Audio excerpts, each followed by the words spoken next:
Hour number 2 here on TSN Radio 690. Welcome back to the Snack. Alouettes win 39-38 over the BC Lions. Habs signed Douglas Murray to a one-year deal worth $1.5 million. Dennis Bernstein will join us at the bottom of the hour from thefourthperiod.com. Jimmy G here in full force, set to continue our training camp tour as we'll go through the AFC East. Jimmy G will have questions, well, a question per team with New England, Miami, Buffalo, and the New York Football Jets. Let's kick it away, Jimmy G. Well, we'll go from last to first, the Buffalo Bills. Can they make the playoffs with E.J. Manuel? I mean, he may not be healthy for opening day. We do know that he will not play any more preseason snaps. Can they make the playoffs with a rookie quarterback? The last 3 years, we've seen 6 rookie quarterbacks make the playoffs. Good news, bad news. Their bye week comes week 12, which is great because they can be rested up for the second half or the second half of their schedule. Bad news is they play essentially amounts to 11 straight games in the span of 3 months. You look at E.J. Manuel, what he can bring. Remember, Doug Marrone, who was the former Syracuse Orange head coach, passed on Ryan Nassib, who ended up going to the Jets and the Giants, in the 4th round. Manuel has that tangible you look for.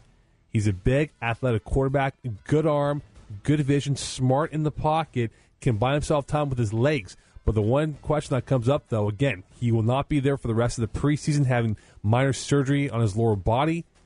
What do you do? Go with Kevin Kolb? And again, Bills fans are hoping Manuel could be the savior, be the quote-unquote next Jim Kelly, get away from the Rob Johnsons of the world, the J.P. Lossmans of the world. The Doug Flutys. Doug Flutie. Trent Edwards. Well, Doug Flutie was a positive revelation for the team. That's true. But you look at this team right now, defense is good. Offense, it lacks maybe one other playmaker. You have Stevie Johnson, who's going to be a monster. C.J. Spiller will be a monster. But it lacks that third playmaking threat on that team. And E.J. Manuel, whether he plays against Carolina or home to Baltimore at Cleveland, remember this, though. Before their bye week, they have 3 games on the road. At Miami, at New Orleans, at Pittsburgh, 3 tough places to play before their bye week in a span of 5 weeks.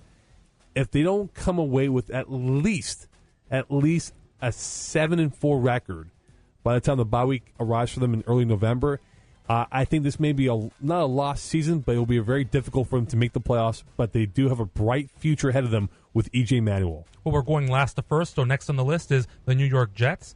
Rex Ryan, his contract ends at the end of the 2014 season, which means he's got this year and next year, 2 years left in the deal.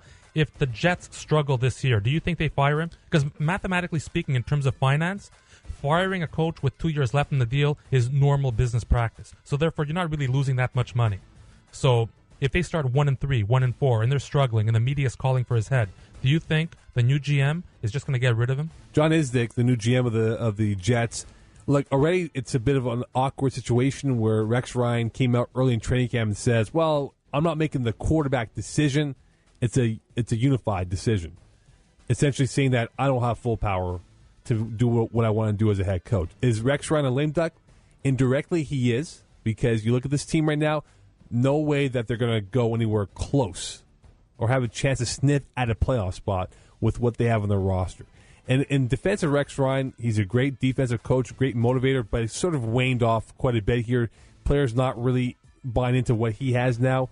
He's that bravado coach, the rah-rah type of coach that you might like for a year or two. And with this football team moving ahead, look at the first 2 games, or first 3 games. Home to Tampa. Guess who's coming into town? Darrelle Revis. You're playing your so-called bitter rival, the New England Patriots, on the road. Tom Brady and co. are going to want to put up 50 on this team. And then you play Buffalo at home. And Buffalo's given the Jets a lot of fits in East Rutherford. And you look at this football team, and I said this before. Last year, Tony Sparano, who was the former OC, he isn't a quarterback's coach. And I think Marty Morwig, now the new OC for the Jets, could help improve Mark Sanchez if he is the Week 1 starter. Most certainly can definitely help out Geno Smith, who will start this weekend against the Giants on Saturday afternoon. So really, the Jets have pieces there, but it's not going to happen this year. They could be players next year with a strong draft and cap room to go out there and sign players to normal contracts, unlike what they did, because right now they have no playmakers on offense. O-line, 2 fits of the O-line is solid. The other pieces, not so great. Defense is young now, but not ready to take that step to become a legit defense or top 5 NFL defense to say, yeah, we're going to win this on the backs of our defense moving forward. Dolphins 7-9 last year. Ryan Tannehill, is he the guy going forward? And also Mike Wallace, he's getting paid like a number one receiver, a true superstar in the league. Is he a number one receiver? Is he a guy like Fitzgerald or a Calvin Johnson or a T.O. or a Moss or a Jerry Rice? Is he at that level? Is he worth that kind of money? No. Mike Wallace, when you think Mike Wallace, you know what I think of, Jimmy G? 60 Minutes. I think, no. Well, you can think of that. I think of Alvin his name Harper. was Mike Wallace. I think of Alvin Harper. Remember Alvin Harper, former Cowboy receiver, went to Tampa, flamed out, came back to Dallas, never rekindled the same skills that he had before leaving for Tampa. I'm not saying Mike Wallace is going to become Alvin Harper, but what he is he's a deep ball catcher. He can stretch out defenses, make safeties play honest, over-the-top coverage here. But what it comes down to for Ryan Tannehill as a quarterback, unfortunate for him, he loses Dustin Keller for the year. Some are reporting that he could be out and may never recover from this injury that he suffered against the Texans last weekend here. So you lose your tight end. You trade Fasano away to the KC Chiefs. So who are you going to pass the ball to as a safety valve? Ryan Tannehill going into his second year may think he can make that next step in his career process here to ascend and become a better quarterback. But with no playmakers in the inside of the football numbers on the field, where will he be as a whole? Defensively speaking here, they bring in Philip Wheeler. They bring in this linebacker. They draft Deion Jordan to move up with Oakland. Right now, I'm not buying into their defense just yet because it might take time for them to gel and get comfortable with each other here. But right now, I don't see the Dolphins being a serious threat towards the Patriots' crown in the AFC East because too many new parts, too many movable parts here, and who's going to play where and where the chemistry will lie within that offense and defense. So right now, I'm not buying into the Dolphins or Jets, for that matter, or even the Bills, as being serious contenders towards the New England Patriots. Jim G. Moe Khan, this is a snack, breaking down the AFC East tour here on TSN Radio 690. Well, speaking of new parts, speaking of the Patriots, who catches Tom Brady's passes? Look at it this way. There's no Gronkowski. There's no Brandon Lloyd. There's no Aaron Hernandez. There's no Wes Welker. Those are the top 4 receivers from the Patriots roster last year. Who does Tom Brady throw the ball to? For you fantasy football geeks out there, I'll give you one name, and you can thank me later. Stephen Ridley. No. Rookie free agent from the University of Nevada, tight end Zach Sudfeld, number 44. He had a fumble in the loss to Detroit. Don't mind that.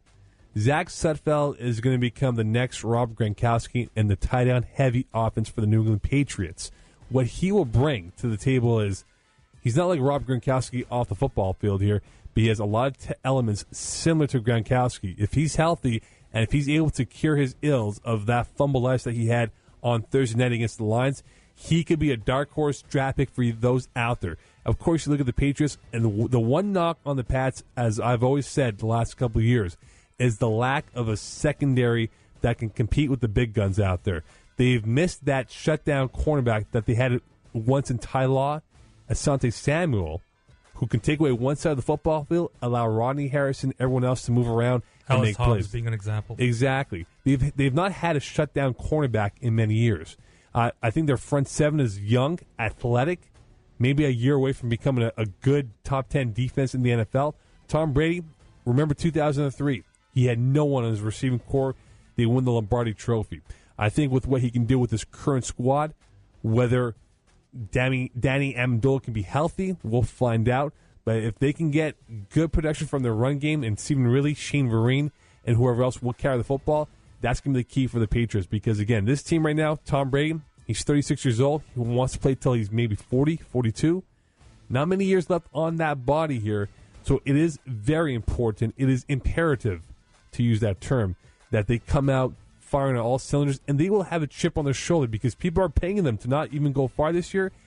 And let's not forget, though, the years that people have gone against the Pats in the offseason, 2007, they had a chip on their shoulder, and what did they do? Undefeated. They lost. Until the Super Bowl, of course. Exactly. Giants' victory over the Pats. But key thing, though, their bye week comes Week 10. Their first 9 games at Buffalo, home to Tampa and the Jets. Key road games ahead of them. At Atlanta, Sunday Night Football. At the Bengals. At the Jets. At the Steelers before their bye week. Home to the Saints. Some tough games on that schedule here.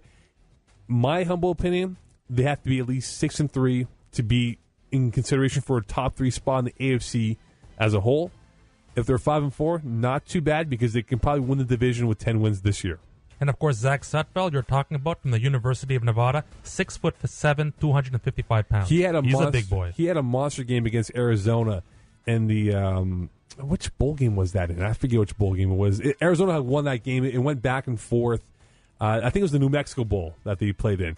And without question, I think Zach Sutfeld, for those out there looking for a second tight end or even a third tight end, if you're in a PPR league, Zach Sutfeld could be your X factor as a guy that can get you 4, 5, 6 catches even, and maybe a touchdown target in the red zone as well. Yes, you are correct. December 15th, 2012, the New Mexico Bowl, they lost to Arizona 49-48. It was a phenomenal game. Just like last night, Molson Stadium, 39-38, Alouettes over BC. High scoring. Absolutely. AFC East training camp tour complete. We will go to the NFC East, one more division next Thursday into Friday morning as we wrap up our training camp tours. Get ready for the NFL kickoff in less than 2 weeks. Denver, Baltimore here on TSN Radio 690. Your home of Sunday, Monday, and Thursday Night Football. Coming up next, Jim G's 5 headlines here on TSN Radio 690, the home of the snack.